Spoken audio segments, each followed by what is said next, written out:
So if you haven't watched the introduction about the human design graph, then you might want to do that because I'm not going to go over that information in this again. So today we are going to be talking about the mind center. The mind center is one of the pressure centers in human design. So the mind and the root are the two pressure centers, and they are putting pressure on us to communicate through the throat. So everything in the chart is flowing from these two centers to the throat, because the throat is where we express ourselves and we manifest, and that is how it is. And so the mind is going to be one of those pressure centers that puts the pressure on us to answer questions and solve things. This is the center of mental pressure, truth, doubt, possibility, inspiration, ideas. It brings the pressure to find meaning in life and the pressure to answer the questions that arise in that processing. Let's talk about the defined mind first.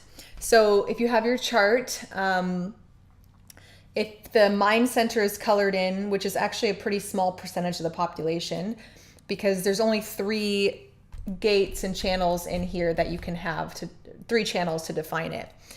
So for most people, it's going to be probably open or undefined, but my husband actually has his defined, and it makes him a very different person than the other people in my life.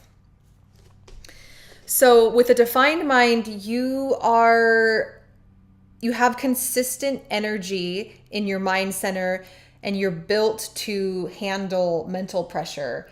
You're built to handle doubt, and you're built to answer those questions and turn them over in your mind. So these are the question askers, and they have the energy to back it up.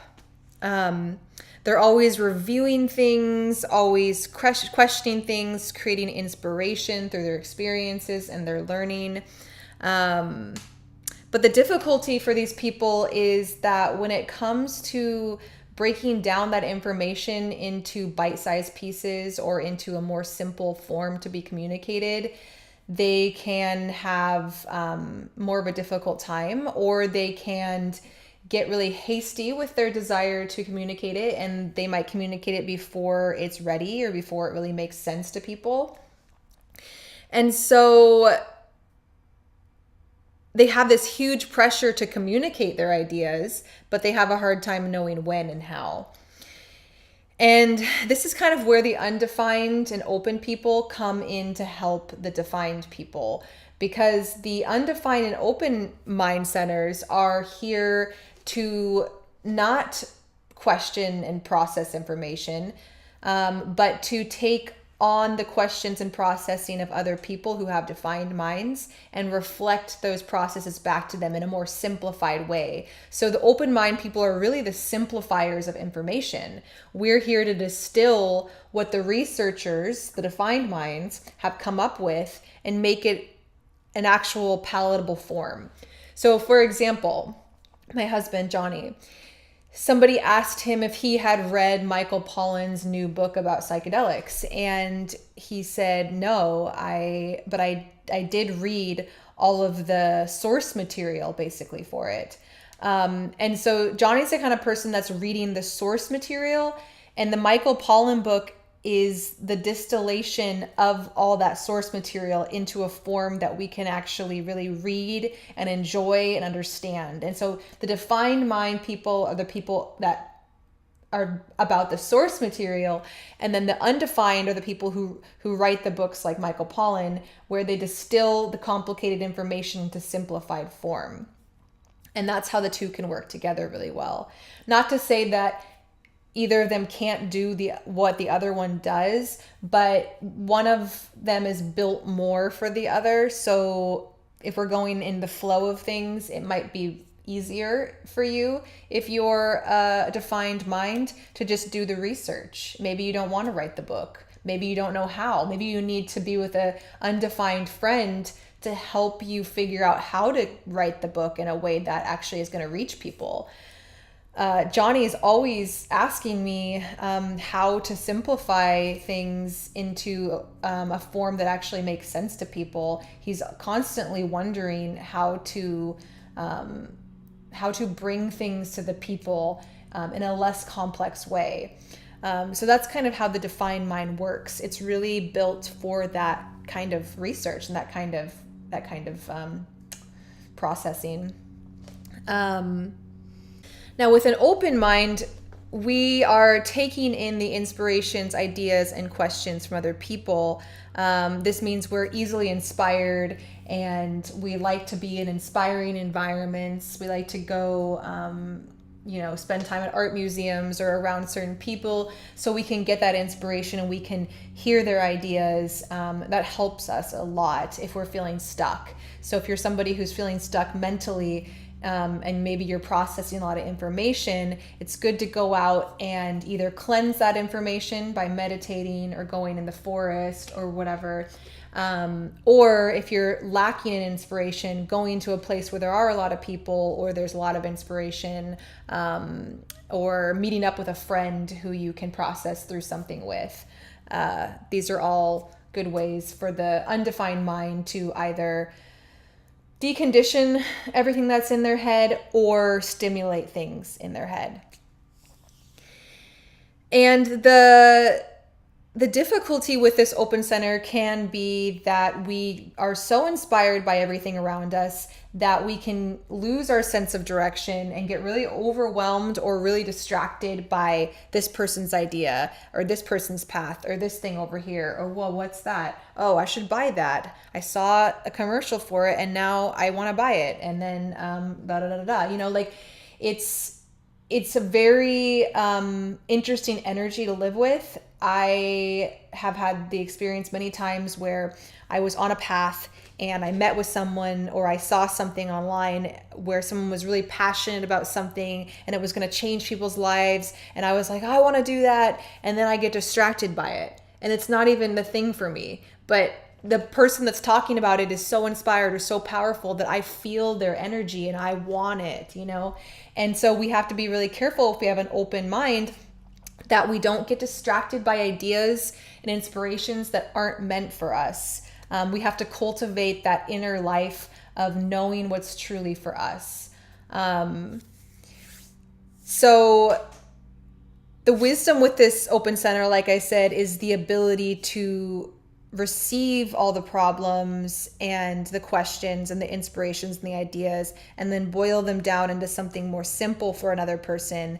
And then when we leave that person, we need to go home and decondition those thoughts and make sure that we don't keep them and that we don't keep like cycling them in our head trying to figure them out, because that's not what we're meant for.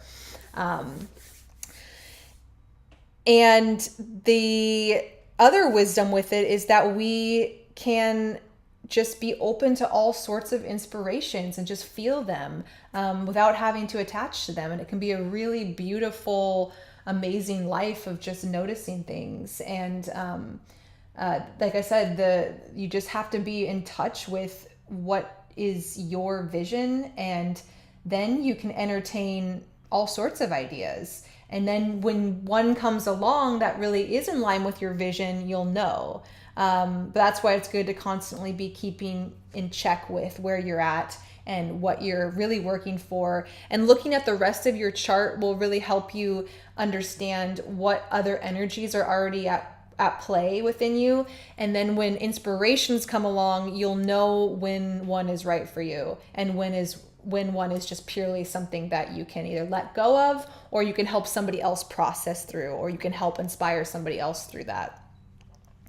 So a few of the questions that kind of help with this process for an open or undefined center is, am I trying to answer everybody else's questions?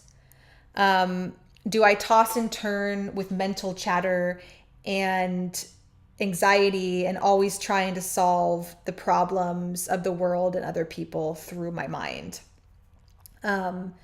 Another question is, am I actually inspired by this or just inspired by the person's energy that's sharing it with me or that I'm watching? like I said.